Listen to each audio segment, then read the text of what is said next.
Bine v-am găsit, bine v-am regăsit, dragii mei din Zodia Vărsător, oriunde v-ați afla. Bine ați venit, bine ați revenit pe canalul meu, Tarot Flor de Loto. Numele meu este Nina, pentru cei care nu mă cunosc, și ca de obicei mă bucur să vă am alături la fiecare lectură. Atât pe dragii mei abonați, cum de asemenea și pe cei care poate sunteți pentru prima oară aici pe canal. Azi, așa cum v-am obișnuit, voi face o lectură temporală, fără limită de timp, o lectură pe care voi să o puteți urmări oricând doriți sau atunci când apare în viața voastră. Desigur, dragii mei, ca de fiecare dată vă readuc aminte că voi sunteți constructorii propriei voastre vieți și fiind o lectură generală, vă rog din suflet să luați decât acele mesaje care rezonează cu voi, iar restul lăsați-le să zboare în univers, pentru că sigur sunt pentru alte energii, pentru alte persoane care într-o mai mică sau mai mare măsură au o legătură cu Zodia Vărsător. Așa că, toți cei care aveți Soarele, Luna, Venus, Ascendentul sau oricare alt aspect astral important pentru voi din harta voastră natală, această lectură este de asemenea și pentru voi. Și înainte de a începe lectura propriu-zisă, trebuie să fac o mică, să spun o mică introducere, ca să zic așa. De ce? Tocmai am trecut prin o lună plină în Scorpion, supranumită și luna florilor, care pe voi și încă alte 4 zodii v-au afectat într-un mod și or să vă mai afecteze probabil o perioadă de, eu știu, 2-3 săptămâni, într-un mod destul de accentuat. Cu ce vine această lună plină în Scorpion, dragilor? Se pare că vine cu un adevăr. Un adevăr pe care voi l-ați ascuns poate prea multă vreme și mai ales dacă acest adevăr are legătură cu cariera voastră profesională, cu munca, dar și cu reputația voastră. Asta e posibil să apară, acest adevăr, la suprafață în urma unei conversații destul de incomode. E posibil pentru alții dintre voi să apară în perioada imediat următoare șanse care vin cu un preț de data aceasta un pic emoțional.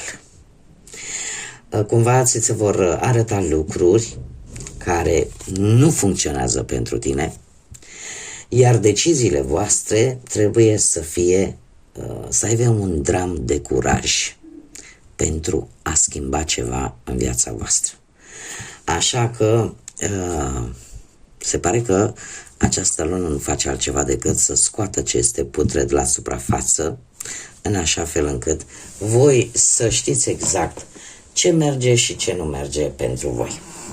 Și acum haideți să vedem ce ne spune acest oracol, Panta, ce vine pentru dragii mei din Vărsător în următoarea perioadă de când voi urmăriți această lectură.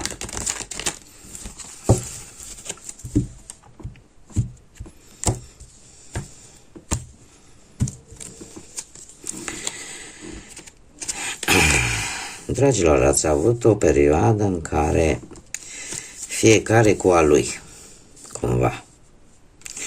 Fiecare cu a lui. Ați fost foarte absorbiți, poate, de tehnologie, unii dintre voi, și nu mă miră, pentru că e ceva la ordinea zilei pentru voi. Gadgeturile și tehnologia, tot ce este nou, la voi acolo, voi sunteți primii ca să-l studiați. V-ați petrecut, poate, foarte mult timp în ultima vreme pe internet sau online. Dar nu prea ați avut așa o viață socială activă la modul tet-a-tet, față în față, da? A stat foarte mult în mediul ăsta virtual. Și asta v-a făcut să fiți un pic mai introvertiți, să nu mai fiți atât de deschiși, poate la nivel verbal, în comunicare. În prezent se pare că aveți o părere super bună despre voi. Încercați să fiți poate mai independenți, încercați poate să vindecați anumite răni în sufletelul vostru acolo și v-ați dat seama de fapt că aveți motive să vă iubiți voi pe voi. Ce pot eu să vă spun? În următoarea perioadă Trebuie să aveți un pic mai multă grijă. O vine cu atenționare. Mare grijă, nu știu,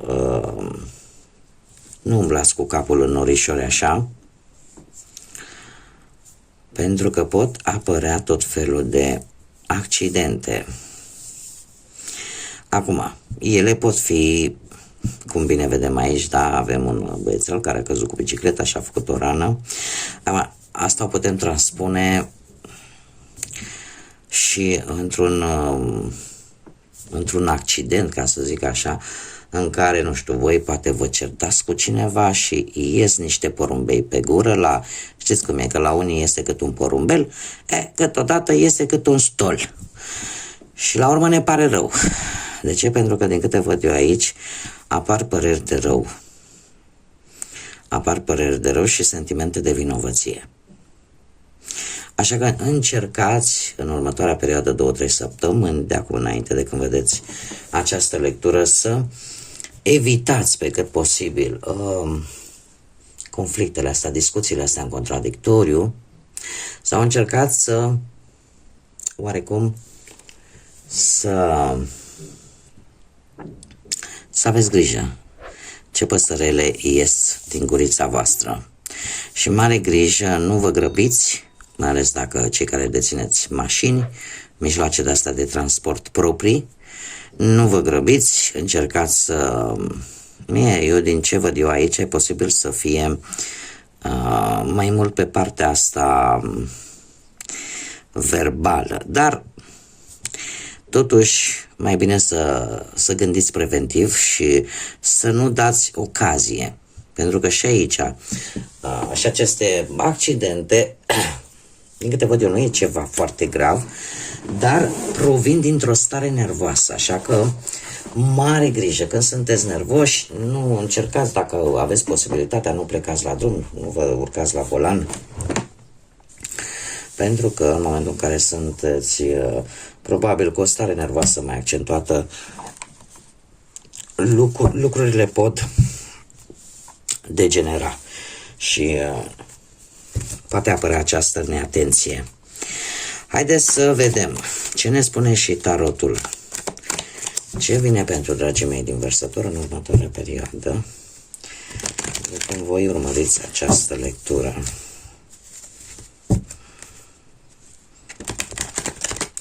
Da, pentru că, uite, am uitat să vă spun, dragilor, numerele care posibil să însemne ceva pentru voi, să aibă o anumită importanță în următoarea perioadă.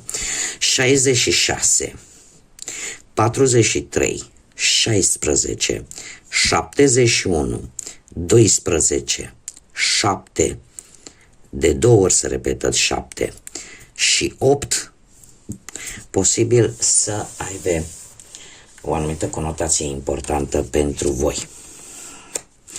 Haideți să mergem mai departe și să vedem pe plan profesional ce vine pentru voi, dragii mei din Vărsător. Pe plan profesional, se pare că ați dat dovadă de o voință de fier și o hotărâre de neclintit.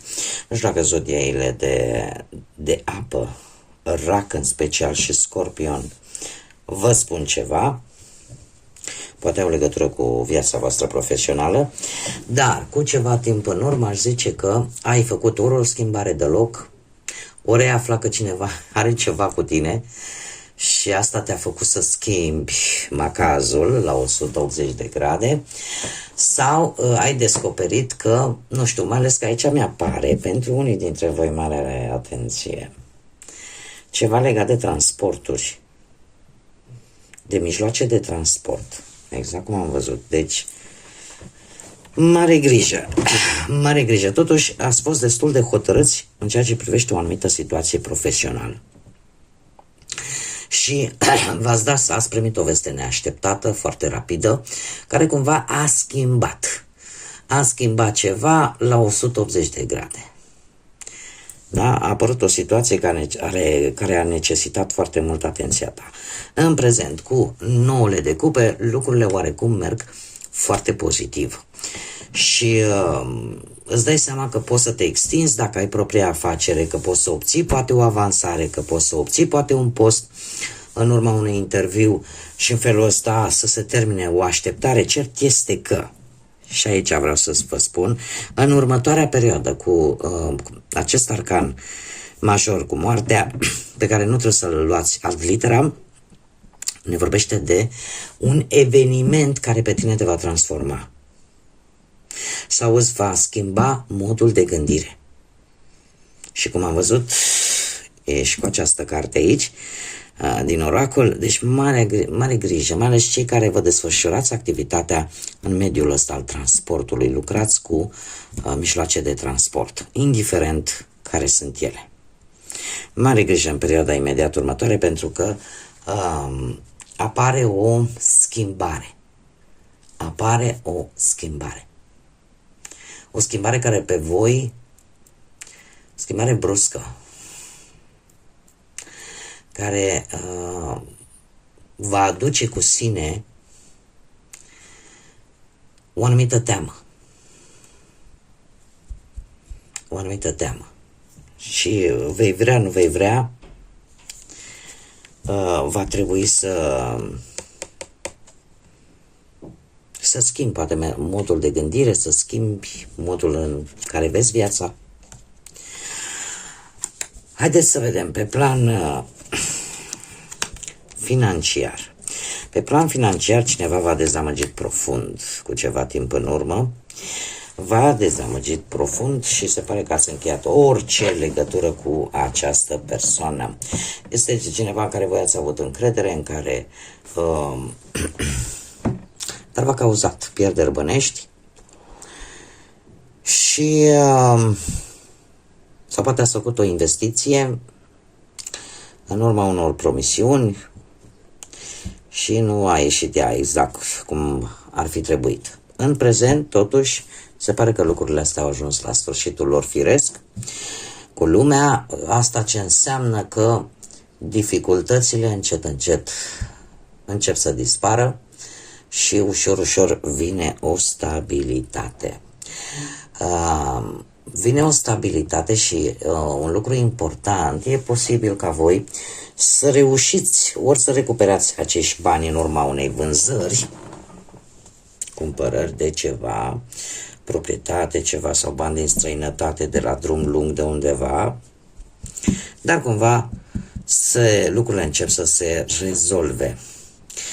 În perioada imediat următoare avem un 2 de spade, dragilor, voi veți vedea planul ăsta financiar de acum înainte cel puțin, cu mai multă prudență, cu mai mult echilibru, nu o să mai cheltuiți emoțional și veți vrea să țineți un control la bani un pic mai strict. Vă dați seama că aveți o responsabilitate poate de a decide ce se face cu bănuții și chiar dacă câteodată simțiți așa o ușoară teamă de anumite consecințe în cazul în care nu luați cea mai bună decizie, totuși cumva mergeți foarte mult pe informație. În perioada imediat următoare nu vă mai luați așa după ce spune unul și altul și vă folosiți un pic mai mult logica și rațiune în ceea ce privește banii. Pe plan sentimental, cei care sunteți deja într-o pereche, dragilor, se pare că ați făcut o alegere cu ceva timp în urmă. Ați făcut o alegere importantă. Și trebuie să vă spun că mie asta mi-arată cărțile. În prezent se pare că ați făcut o alegere înțeleaptă. De ce? Pentru că Marele Preot, nu știu dacă Zodia Taur vă spune ceva, dar Marele Preot ne vorbește de o relație stabilă, de o iubire tradițională, de pur și simplu de a te pune în locul celuilalt și în felul ăsta de a simți ce simte și celălalt. Nu știu dacă pentru unii dintre voi care sunteți într-o relație vă pregătiți ori de vreo nuntă, de vreun botez, de o adopție, de ce nu, da? De un eveniment care nu are legătură nici cu divorțul și nici cu despărțirile, în niciun caz.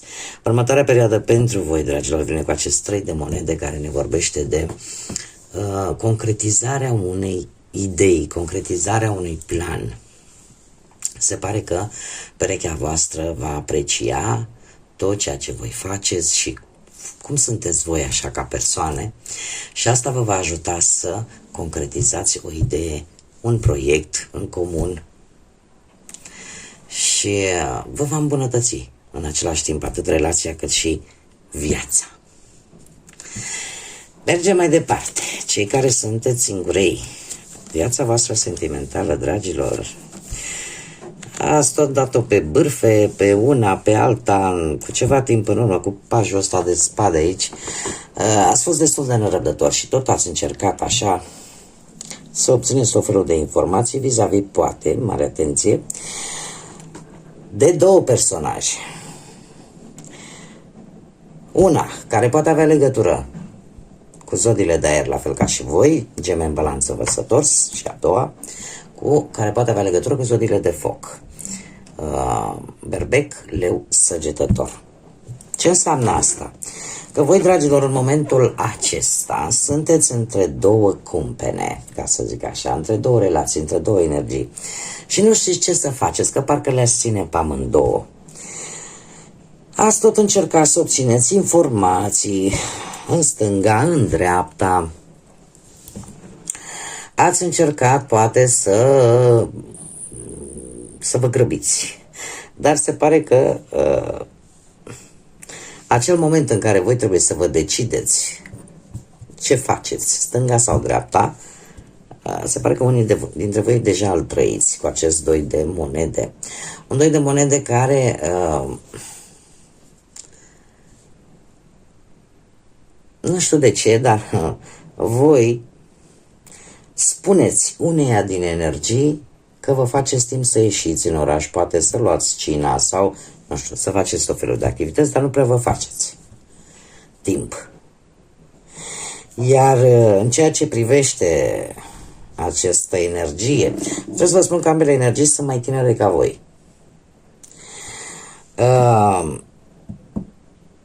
Această energie de foc, următoarea perioadă, pentru voi, vine cu o veste tare bună. Vine cu o veste bună și este care vă va atrage destul de mult atenția. Este o persoană care trăiește aici și acum, care îi place aventura, care e foarte energică, care pur și simplu te va atrage prin felul său de a fi, prin atitudinea pe care o are și nu neapărat prin fizicul său. Da? Va prezenta mai mult interes din aceste două puncte de vedere. Haideți să vedem ce mesaj are acest oracol al lunii pentru voi, dragi mei din Vărsător.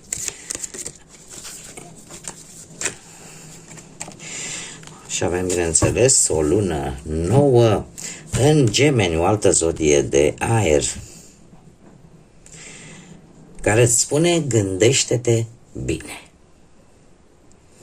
Gândește-te bine, este vorba de un nou început și faptul că este în balanță ne vorbește de inteligență, de istețime,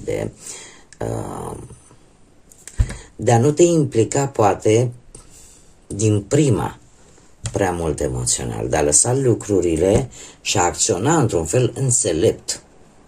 Da? De a nu te implica imediat emoțional, să lași lucrurile să curgă și abia pe urmă să vezi dacă ai șanse să te implici mai mult sau nu.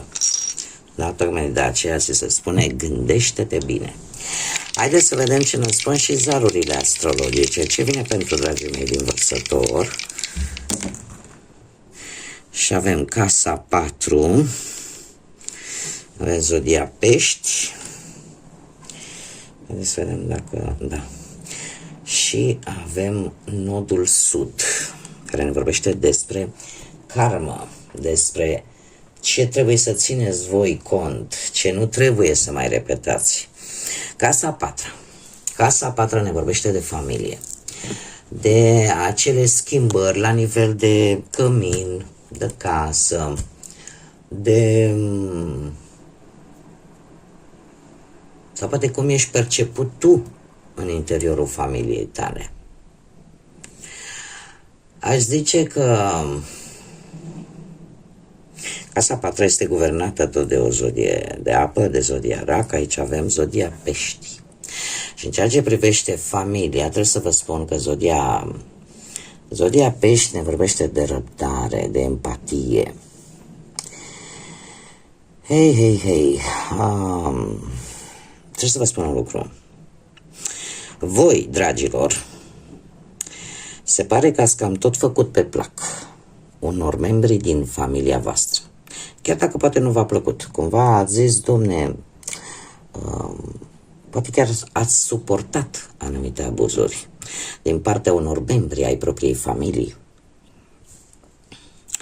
În ideea de a nu deranja, în ideea de a-i mulțumi pe toți, și a vine acest nod sud.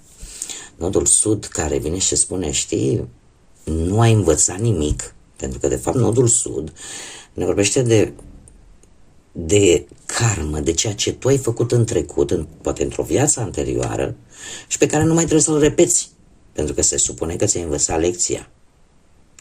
Și atunci îți readuce aminte, știi, nu mai repeta ceva ce tu știi că nu-ți face bine.